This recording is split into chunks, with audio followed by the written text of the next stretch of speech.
All right, highly anticipated game here. Used to be an old Big 12 rivalry, and given what we saw this past week, a lot of people are going to be tuned into this one early on Saturday. Week 3 college football breakdown. We got Oklahoma, the Sooners traveling to Lincoln to take on Nebraska. Seeing the Sooners on the road as 10.5, 11-point favorites, and this totals at 67.5.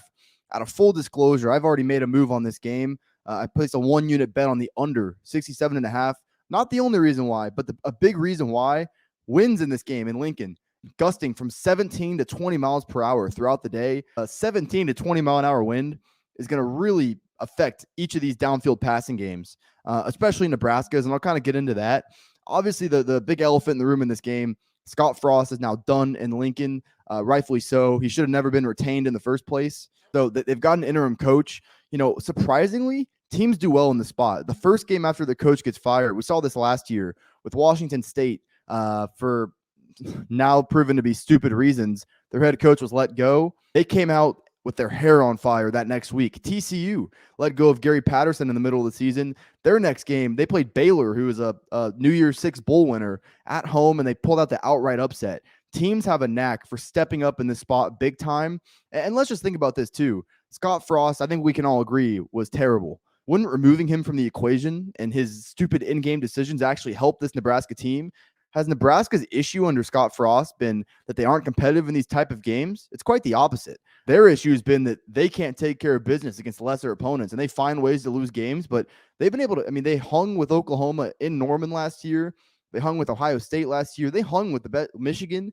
They hung with the best of the best. I'm not saying I'm going to be on Nebraska plus 11, but specifically Nebraska's defense. I mean, they were a top 15 defense in the country a year ago from an efficiency standpoint. They have looked terrible through 3 weeks. I mean, Northwestern was able to move the ball through the air on them in Ireland, which obviously what happened last week with Georgia Southern.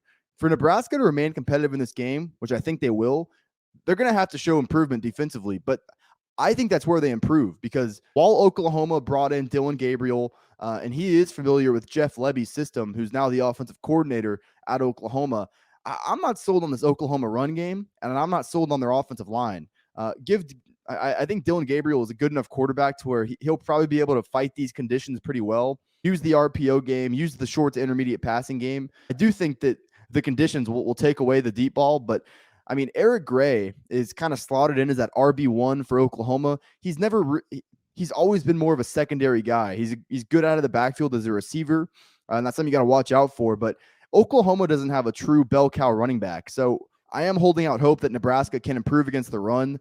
We saw them be pretty good against the run last year. They still got Garrett Nelson. They still got a good linebacking core. I think that's the area that we're going to see massive improvement in this week. This is a major step-up spot, and they got to be better. They got to get some pressure on Gabriel. But Oklahoma's offensive line has underperformed for years now. And I think just because you bring in a new coaching staff doesn't change some of the issues that you have as far as your personnel up front. So I do think Nebraska will step up defensively, but like I said, Casey Thompson, being a Texas fan, I mean, Casey Thompson has his strengths, and when Casey Thompson is on, he's on. I mean, he's pretty accurate. His main knock is his arm strength. So when you're talking about 20-mile-an-hour winds, I don't see him translating well here in this environment. If Nebraska is forced to rely on the run more, personally, I'm just not a big fan of the run game. I know Grant has come in this year and had some success, but, really, that's why it's important to watch games. I mean, he had I think a 46-yard touchdown run against Northwestern, but if you take that one carry away where he broke 5 tackles, he was around 3 yards a carry. And stepping up in this type of matchup, I just don't see them being able to run the ball all that well. I do think this game remains lower scoring. The one other comment I'll make about this under, Oklahoma is undergoing not only a coaching change, but an identity change. Brent Venables is trying to get Oklahoma away from this offense first and kind of neglecting the defensive side of the ball that has been the reason why consistently gotten smashed once they have gotten to the playoff here over the past 5 years or so under Lincoln Riley. He's trying to change the identity into a more of a defensive first, defensive minded type of team. And yes, Jeff Lebby is a good offensive coordinator. He has a good quarterback, but over time, I just don't think Oklahoma is going to be playing these shootout, high scoring games like they did under Lincoln Riley. And now the one thing that does give me a little bit of pause as making this too heavy of a play is that Mark Whipple and Jeff Lebby, both the offensive coordinators, they like to run with pace, right? But the reality of it is, for this total to get into the 70s, you're going to need explosive plays through the air. I mean, just look at teams across the country who have quarterbacks that are efficient but can't create explosive plays. It's just going to be hard to score points in bunches like that. I've actually already released 4 best bets here for week 3. Gave those out this morning here on Wednesday. Plan to have the rest of my week 3 card out by Thursday. Main place you can follow to see what I'm on officially is Twitter. Follow me there at Fordham Betting. One more thing, guys. Check out proud90.com for all your golf apparel needs. You see this shirt right here. I know you've been staring at it the whole time. They got unique but very comfortable polos as well. They got t-shirts, hoodies, quarter zips. Browse their selection, and if you see anything you like at checkout, use code Fordham. It's going to get you 15% off your order. The rest of the information will be in the description below.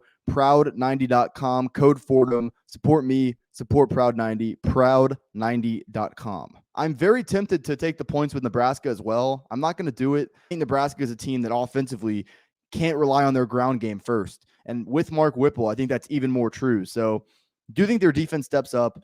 But in the end, do think Oklahoma probably squeaks out. I think this line's probably right, to be honest with you. And I know I just mentioned the angle about how teams step up when their head coach gets fired, but is Nebraska a team that we really want to be backing? Probably not. So I'm going to stick with a total here. I'm going to play under the 67.5 for 1 unit.